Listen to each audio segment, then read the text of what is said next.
Selamat malam, selamat berjumpa lagi di podcast Mas Sedan.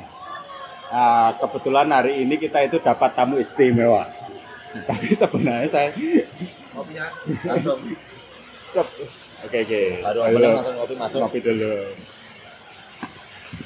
Ini sebenarnya menculik tamu kehormatan. Kebetulan teman kita ini dari Riau. Dan kebetulan hari ini kan Hari Teater Dunia dan Mas Willy ya. Ya. Mas Willy ini dari Riau, dia jadi salah satu partisipan dari luar Jawa, dari Riau. Lah untuk kita mulai, kita perkenalan dulu aja dah. Perkenalan. Monggo Mas, kenal ketemu wong Jawa, wong Solo di teater Solo gimana? Mau? Ya, Silakan ya. kenalkan. Saya Willy dari Riau. Ya.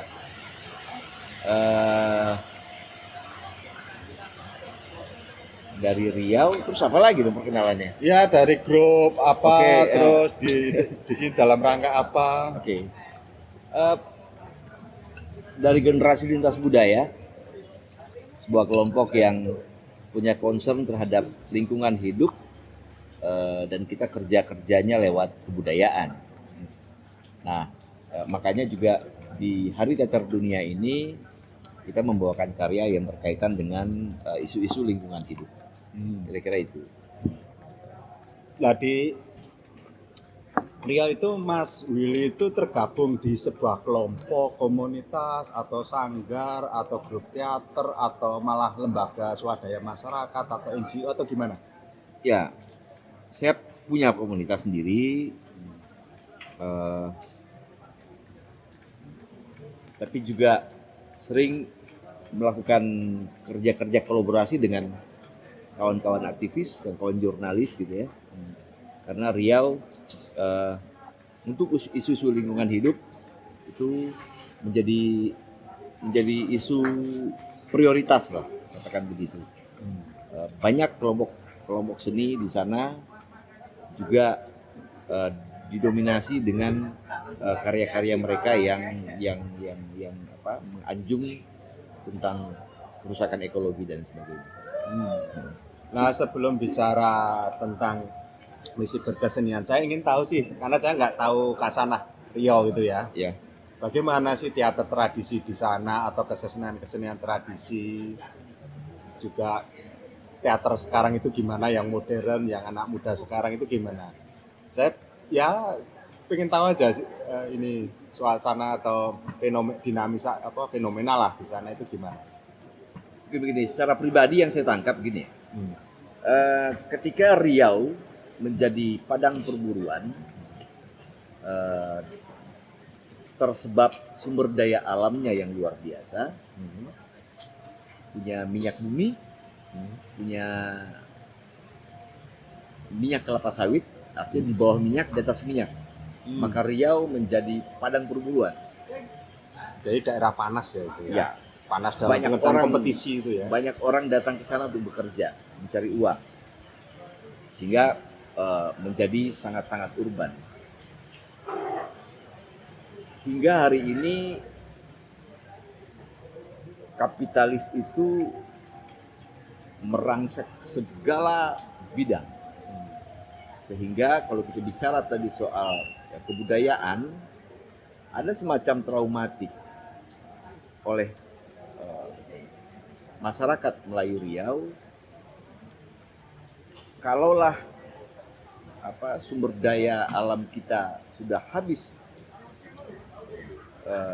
luluh lantah, katakanlah begitu, yang kita punya apa?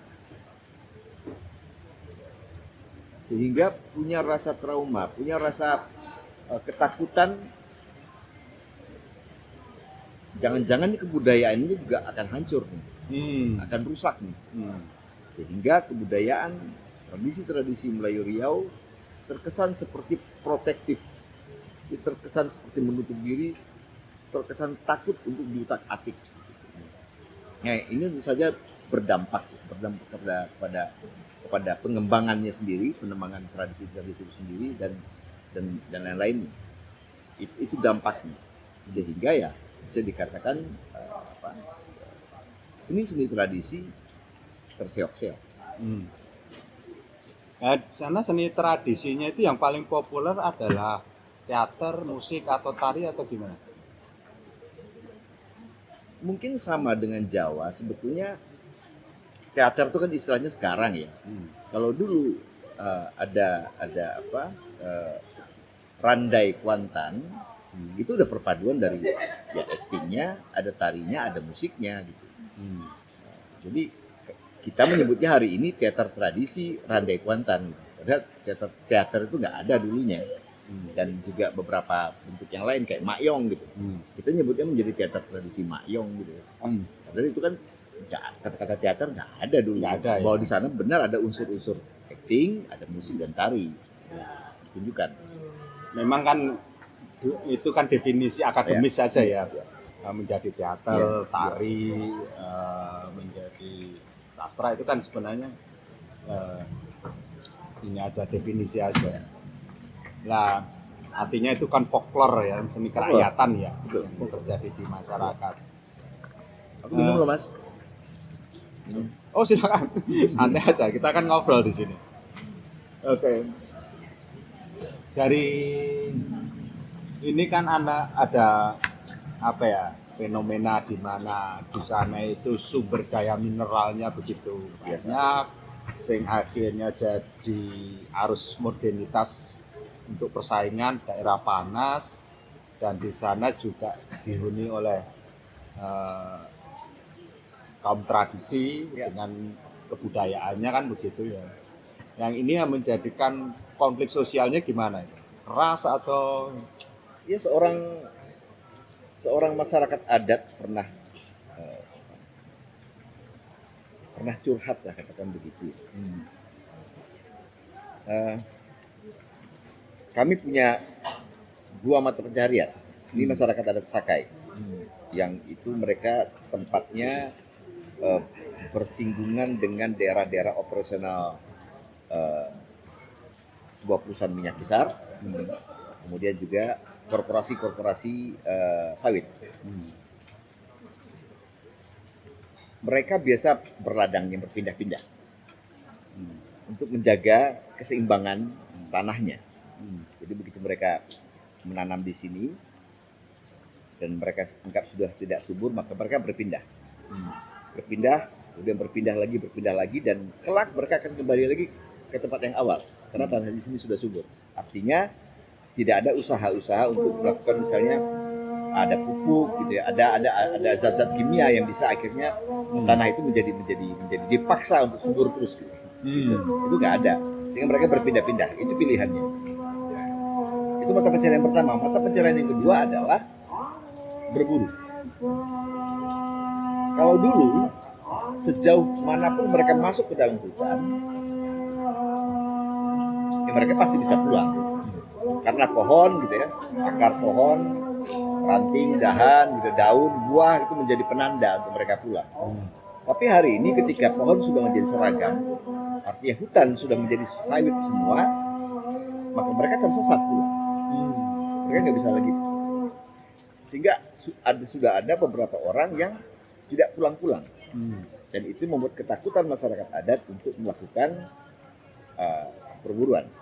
Artinya hari ini masyarakat adat Sakai sudah kehilangan satu mata pencarian. adat Sakai? Ya, masyarakat adat Sakai. Ya, suku Sakai itu.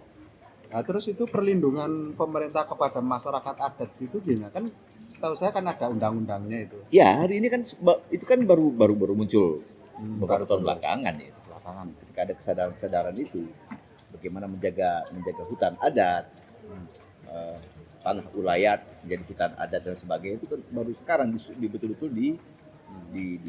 dijadikan, diundang-undangkan dia, diberikan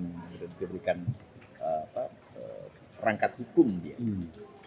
Tapi ini kan sudah berlangsung puluhan tahun. Ya boleh dikatakan bahwa ya orang Riau sendiri tidak punya tanah di sana. Nggak ada tanah di sana. Itu milik korporasi, itu milik perusahaan-perusahaan besar gitu ya. Yang sebetulnya mereka kan sewa pakai. Ya itu. Hak guna usaha itu. Hak guna usaha yang kebablasan ya. Semua disewakan. Jadi keberadaan Mas Wil itu dengan teater itu mengangkat persoalan-persoalan itu ya? Ya, Untuk ekologis itu ya? ya, betul. Bagaimana selain berubahnya sistem sosial masyarakat yang migrasi tadi dengan persoalan ya ekologis yang lain, mungkin persoalan polusi atau persoalan rusaknya ini. Ya itu dia. Yang kita lawan kan keserakahan. Jadi lagi gini, masyarakat Riau tidak anti sawit. Seniman dalam hal ini tidak anti sawit. Oke. Jelas sawit itu memberikan nilai positif ya Nilai untuk tambah perekonomian yang ya. lebih banyak. Perekonomiannya bagus. Termasuk yang tertinggi lah. Ya. Riau pendapatan daerahnya. Tapi kan keserakahannya ini, Oh ya. keserakahan yang kita lawan. Ya masyarakat urban dan sebagainya terus berdatangan, tapi kenyataannya mereka kan hanya buruh gitu. Tapi pemilik korporasinya siapa? Nah, itu yang nggak pernah selesai karena mereka kan ya namanya bisnis ya untung. Ya. Bagaimana mencari untung sebanyak-banyaknya. Jadi untuk menanam sebuah pohon sawit mereka melakukan clearing dulu, tanahnya dibersihkan dulu. Itu berapa ribu hektar. Dan itu cara gampangnya dibakar itu ya. Cara gampangnya dibakar. Nah. Sehingga Riau punya musim asap. Musim asap. Nah, Itu terkenal. Itu yang terkenal. Belasan tahun itu dirasakan oleh masyarakat Riau. Tapi ya 2015 itu sudah berakhir. Alhamdulillah 2015 itu sudah selesai dan sampai hari ini itu tidak ada lagi. Ya. Itu kenyataannya. Itu ini ya masalah isu-isu lingkungan hidup ya di sana. Terus apa itu juga yang menjadi isu yang sekarang Anda bawa ke HTD ini untuk katakanlah dipresentasikan ya. Ya, Untuk dibincangkan bahwa masalah ini adalah masalah nasional, masalah kita bersama. Karena juga salah satu guna teater adalah itu kan, sebagai alat media, dia punya power untuk menyampaikan pesan, propaganda. Mungkin dibahas dikit sama film ya. Ya apa itu? Saya ingin ngobrol itu tentang karyanya yang sekarang yang mau dipresentasikan itu. Itu besok ya? Ya besok. Ya. Persoalan itu kan belum selesai. Asap memang sudah selesai. Tapi tanah-tanah itu kan masih punya korporasi. Dan artinya hari ini kita tetap saja dengan posisi siaga 1, waspada. Kapanpun ini akan bisa rusak lagi nih. Jadi cara satunya adalah tetap melakukannya dengan betul-betul masif. Nah, ini kan persoalan Riau sebetulnya. Kenapa kami bawa ke Jawa?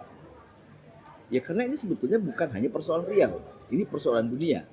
Persoalan oksigen yang diberikan oleh hutan kita. Riau berapa kehilangan berapa oksigen gitu ya. Untuk sebagai penyumbang oksigen untuk dunia ini, untuk Indonesia gitu. Nah, ini berarti masyarakat di sini di Jawa juga harus mewaspadainya. Caranya ya yang ingin dibangun adalah daya kritis anak-anak muda. Jadi kami memilih anak-anak muda sebagai media untuk ayo kita bersikap kritis karena mereka lah sesungguhnya pewaris bumi ini. Mereka akan merasakan, mereka sampai keturunan ke bawah. Ini yang kita rubah mindsetnya. Jadi jangan cuek, jangan ini. Makanya untuk yang besok itu kita bawa dari SMP 1 Sragen. Kepentingannya adalah merubah mindset anak-anak muda untuk ayo bersikap kritis karena kalian yang akan mewarisi bumi ini nanti 30 tahun ke depan. Apakah akan terulang kejadian ketika tahun 70 dulu saya masih minum air itu dari air tanah, sekarang sudah dengan air mineral gitu. Jangan-jangan 30 tahun ke depan kita bernafas juga sudah dengan harus beli gitu. Dengan tabung-tabung yang ada di pinggang untuk memasukkan selang ke hidung dan bisa bernafas untuk mendapatkan oksigen. Kenyataannya kan sudah ada perusahaan-perusahaan, ada yang saya tahu ada 2 perusahaan besar yang ada di 2 negara yang sudah mulai memproduksi ini. Nah ini kan gimana kalau kita nggak ini, tanggung jawabnya siapa kan? Udahlah, kita adalah generasi yang gagal gitu ya untuk mewarisi mereka. Tapi kan selagi kita masih ada ya, apa yang bisa kita lakukan? Ya inilah. Dan diaplikasikan atau diimplementasikan untuk karya Anda itu bisa dijelaskan konsepnya, harus kerjasamanya dengan teman-teman di sini itu gimana, terus yang rekrut itu siapa, itu saya ingin tahu. Kan ini kan tadi isu yang dari sana ya, yang sekarang mencoba dipresentasikan di sini ini. Itu gimana, dan juga bagaimana proses-prosesnya menjalani selama ini di sini sama teman-teman di Solo ini? Ya ini karya ini sebetulnya amanah sebetulnya. Amanah dari si penulis syair. Gitu. Ada kumpulan syair lebih kurang 135 syair. Datuk Sri Tenas Effendi. Datuk Sri Tenas Effendi. Datuk Sri Tenas Effendi. Tenas Effendi. Kalau Datuk Sri itu gelar. Gelar tertinggi. Ya. Biar kita jelas ya ini kan. Beliau pernah menulis ini. Beberapa tahun yang lalu beliau meninggal dan itu diwariskan ke Datuk Sri Al-Azhar. Datuk Sri Al-Azhar yang menjadi Ketua Majelis Kerapatan Adat Melayu Riau. Datuk Sri Al-Azhar yang memberikannya kepada saya. Ini tolong dibaca. Nah, saya mencoba menangkap apa maksudnya. Ini bukan hanya sekedar baca nih gitu kan. Kemudian saya izin untuk mengadaptasinya menjadi naskah seni pertunjukan.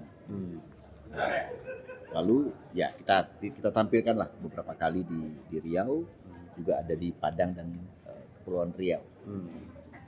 Naskah ini judulnya Syair Kera. Syair Kera. Menarik. Ya. Syair Kera. Ya.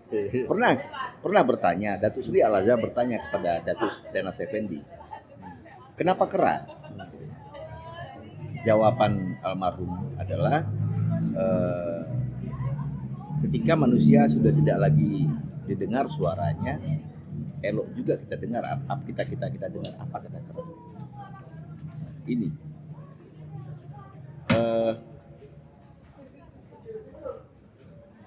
bahwa ternyata bahwa kita kan bukan hidup sendiri. Tuhan itu menciptakan juga ada flora dan fauna yang punya hak yang sama, yang menjadi ekosistem. Dia punya hak yang sama dengan manusia, hak untuk hidup. Nah ini yang kita manusia selalu abaikan. Dia selalu menjadi yang super power. Dia lebih berhak atas segala-galanya, termasuk terhadap lingkungan hidup ini. Ceritanya soal ketika hutan sudah luluh lantak, maka kera-kera yang semakin lama semakin terjepit, mereka panik, kemudian bermusyawarah, terjadi perdebatan bagaimana kita ini, sehingga diambillah ke sebuah kesepakatan mereka akan datang ke kota. Cerita soal itu. Jadi ini cerita soal kera yang datang ke kota. Dia bicara dengan manusia. Soal hak mereka untuk hidup, juga untuk hidup sama. Dan kenyataannya terakhir mereka berikan bibit pohon kepada orang-orang kota untuk supaya ditanam lagi gitu. Lagi agar mereka punya rumah lagi dan agar ada oksigen lagi. Jadi sebetulnya itu yang menjadi ini ya tema pertunjukan. Ya, tentang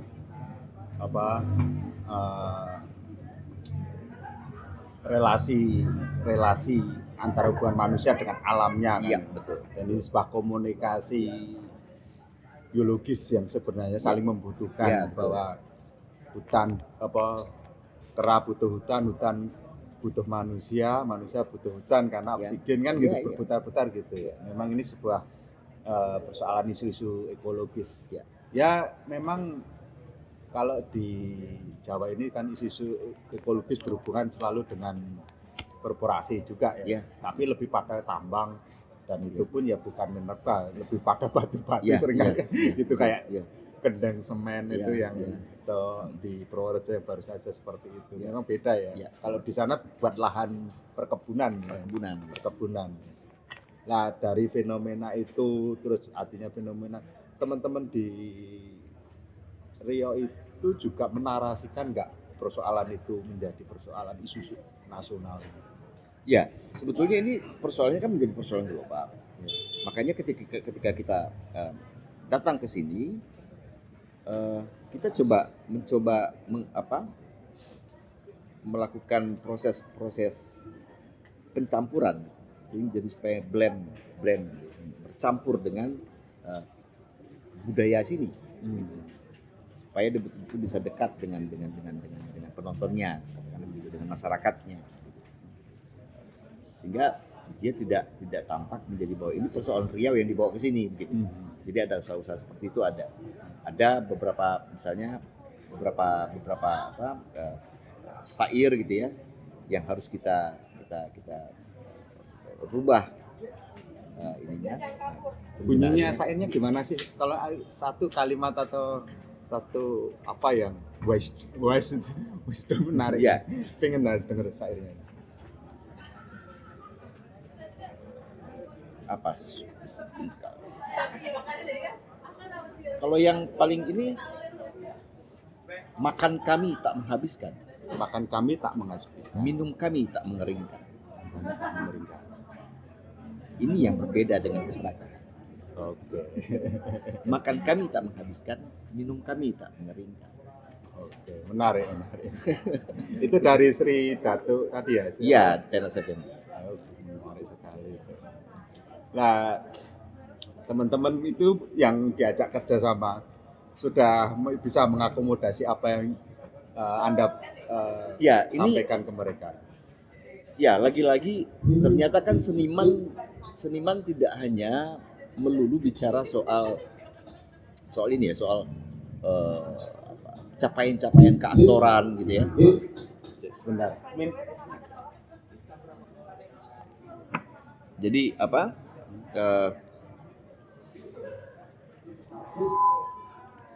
tadi kira-kira? Yang makan tak Ya, itu, ya. minum tak Ya. mengeringkan itu. Ya, jelas kami di sini tidak bicara soal kualitas keaktoran misalnya gitu. Kalau bicara soal kualitas keaktoran, maka saya akan berkolaborasi dengan komunitas yang punya aktor sudah punya jam terbang gitu ya. Kenapa saya pilih anak-anak muda? Ekstrakurikuler teater di SMP 1 Sragen, yang bahkan itu lebih dari 50% belum pernah main teater. Dia bukan teater sebagai estetika yang mau kita kejar untuk karya ini, tapi adalah isu dan satu gerakan untuk menjadikan si anak menjadi kritis. Ini persoalan kita, saya dan kalian, tapi kalian yang lebih panjang nih, karena kalian akan mewarisi. Kalau kita tidak kritis soal ini, kita tidak berpikir soal ini, kita tidak bicara soal ini, maka kita tidak akan punya lagi oksigen misalnya gitu ya. Jadi membangun daya kritis anak muda, anak-anak remaja yang kita lakukan itu. Dan masuk ya mereka ya menerima itu. Ya, karena pola-polanya juga ya, pola-pola pengadeganannya juga kita bikin itu menyenangkan. Latihan-latihannya itu banyak kur gitu ya. Terus benar-benar grouping gitu ya, lari bergerombol ke sana. Jadi mereka mungkin kalau mereka melakukan sendiri percaya dirinya belum gitu ya. Tapi ketika bergerombol rame-rame mereka langsung lepas gitu ya. Oke. Ya. Jadi ya memang sensitif juga sebenarnya ya. Jadi jenengan apa Anda itu membawa tentang memang sayang memang pelajaran untuk apa tentang ekologis itu di dunia pendidikan kita itu masih kurang. Oh iya, Masih iya. kurang sekali. Ya. Apalagi sampai tingkat isu yang sifatnya geopolitik seperti itu kan, Ya. ekonomi segala macam. Karena ya masih di tingkat jangan buang sampah sembarangan, hanya ukuran-ukuran standar keseharian. Tetapi kalau yang lebih luas, krisis air, tentang agraria, pertanahan, tentang polusi udara, oksigen, itu memang tidak begitu banyak sih yang memberi input masukan tentang problematika itu.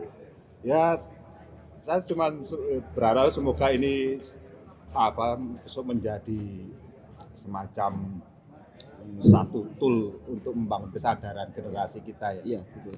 Dan saya pikir juga cukup lumayan udah hampir 30 menit. Ada satu senandung. Nah, monggo silakan. Ada satu senandung Oke. yang aslinya akan saya coba. Tapi senandung ini ketika sampai di sini itu harus kita coba rubah dia menjadi tembang. Dia ditranslate ke bahasa Jawa, kemudian ditembangkan, dan itu jadinya menjadi luar biasa. Gitu. Mana yang hidup diburu orang, jumlahnya jadi semakin kurang. Nasib tak putus dirundung malang, lambat laun semuanya hilang. Oke. Itu senandung Melayunya, dan ini kita coba translate ke bahasa Jawa dan ditembangkan, kayak gitu ya, supaya dia dekat dengan penontonnya. Dan ada udang harap itu. Ya. Oke, siapa itu? Anggun. Oke. Oke, terima kasih Mas Willy. Ya. Saya pikir sudah banyak yang kita bicarakan. Ini semoga jadi pintu masuk. Amin. Pertunjukan besok itu membangun kesadaran generasi kita tentang dunia ekologis yang saya pikir memang harus terus menerus karena persoalan ini nggak akan pernah selesai. Gitu ya. Ya, kira-kira gitu aja. Terima kasih podcast hari ini, dan sekarang sudah cukup lama, hampir setengah jam lebih ya ini tadi. Ya. Dan jangan kapok-kapok ke Solo lagi untuk selalu membawa kabar-kabar tentang Riau. Ya. Oke, itu saja dari kami. Terima kasih. Semoga ini dapat memberi masukan, memberi input kepada kita semua tentang dunia teater dan dunia lingkungan hidup. Amin. Terima kasih dan